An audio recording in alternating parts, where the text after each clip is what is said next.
yang akan membabitkan dua pasukan di Negeri Sembilan FC melayan kunjungan pasukan Penang FC. Dua pasukan yang sedang memburu tiga mata penting, iaitu aksi membabitkan Negeri Sembilan FC menentang Penang FC. Aksi ke-21 buat kedua pasukan. Aksi yang cukup penting. Dan kita sempat melihat kelibat pemain yang masih lagi bersemangat, dan itu juga diharapkan oleh pengendali utama Nanta Kumar yang meletakkan 4-3-3 hari ini. Manul Haimi meletakkan 4-2-3-1, yang mana hari ini juga kita akan melihat penjaring terbanyak kedua pasukan juga ialah ketika menundukkan pasukan Kedah Teror Laman FC 2-0, manakala Penang FC kemenangan besar ke atas Kelantan Darul Naim 6-1 dalam 5 aksi terakhir. Telah pun dimulakan. Rumah dari kiri ke kanan berwarna merah. Sentuhan pertama Ricardo Pires yang belum lagi merah diselamatkan Rahman. Oh, di awal kemarin sudah berlakunya. Oh, ini Akif juga perlu mengawal emosinya. Di awal tadi minit yang lalu dia dikasari, kali ini pula tindakannya itu sedikit berbahaya ke atas Cekifai. Layangan kad kuning yang pertama di awal minit yang ke-7. Segera hantaran mendapatkan semula. Cantik hantaran ini. Masih lagi kawalan untuk Negeri Sembilan percubaan, tapi sayang tinggi pula. Oh, ini antara peluang baik dimiliki oleh tuan rumah Sheikh Rashid.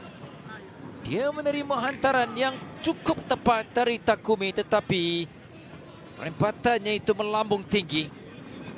1-2 di seberang sini nanti. Percubaan terus, cantik percubaan dan terus masuk. Oh, tatkala pertahanan Negeri Sembilan tidak bersedia, tetapi percubaan Rahman itu menerjah jaring untuk membuka jaringan pertama minit ke-12 dan sekaligus menjadi individu tambahan untuk penjaring bagi Penang FC, Rahman Makassar. Dan juga jaringan pertama perlawanan. Tolakan yang kemas dari Dylan. Dan juga satu pressing yang cukup baik menewaskan Akil Abdul Razak. Ya, satu sentuhan melepasi pertahanan dan terus berani. Marian Solo masuk ke dalam kawasan Bayer Lerin. Oh, cantik hantaran ini. Kembali semula kepada Dylan. Peluang kedua. Tadukan Rahman. Terkena tiang. Jadi, duri dalam daging. Kita lihat pergerakannya pada awal. Antara liritnya itu terkandas ataupun terhalang, tetapi lambungan kedua kepada Rahman. Percaya singgah ke kepalanya tandukan itu. Sayang, keluarkan. Press. Ketika Takumi keras. Terjahan dari Syame itu agak berbahaya ke atas. Sepakan penjuru yang kedua dari Neto. Dikeluarkan oleh Fai, dan sentuhan itu adalah sentuhan terakhir. Apabila tiupan whistle dari Logeshwaran menunjukkan, membuktikan bahawa ini adalah permainan sudah pun tamat di babak kedua sebentar nanti. Aksi bagi 45 minit yang kedua. Jaringan 1-0 ini seolah-olah meraihkan juga penampilan pemain pertahanan mereka. Untuk Penang FC itu Khairul Akmal akan menjadi perantara di bahagian tengah. Percubaan dari jarak jauh yang berbahaya, terkena tiang. Kita perhatikan, dia mendapatkan sentuhan pertama, dia melihat terlebih dahulu dan terus mencuba. Yang menjadi penghalang. Arbar Kuma. Tidak, itu adalah gol penyamaan.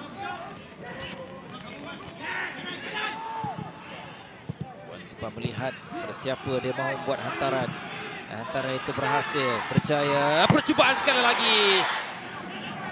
Gerakan dari Takumi. Terus lepaskan rebatan tepat ke hadapan Sheikh Izan. Sabri. Okey, untuk Dylan. Masih lagi dalam kawalan. Oh, tinggi pula.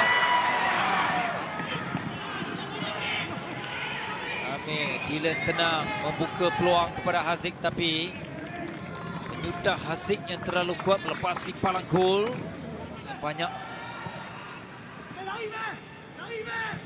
Pertama tadi, kepada Dylan. Bijak, dia berjaya, dia hampir-hampir berjaya melepasi kawalan Akil. Walaupun nampak pertembungan ini sedikit berbahaya di antara Dylan dan juga Akil Abdul Razak.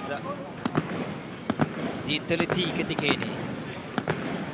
Sentuhan pertama, pertembungan di antara Akil dan juga Dylan. Apakah keputusannya?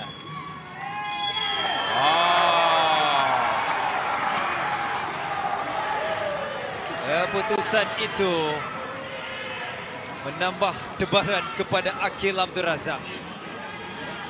Okey, kerana dia yang dipersalahkan. Layangan dalam perlawanannya penting untuk mereka memburu 3 mata. Rafael Vito, dia merembat laju dan berjaya mendapatkan jaringan ini untuk gol kedua Penang. Jaringan ini sepakan yang berjaya menewaskan Akil Abdul Razak, mencari arah kiri Akil. Dengan kelajuan ini pastinya suka, walaupun sudah dapat diagak oleh Akil, tetapi tindakan dari Rafael Vito dengan merembat laju ini adalah tindakan yang tepat. Semakin hampir untuk dilayangkan kad merah. Susulan selepas itu juga tindakan yang kurang baik dari Haziq. Apapun, yang lebih penting adalah keputusan. Yang lebih penting untuk Wan Rohaimi dan juga pasukan Penang FC adalah 3 mata. 2-0. Rama Makassar dan juga Rafael Vito.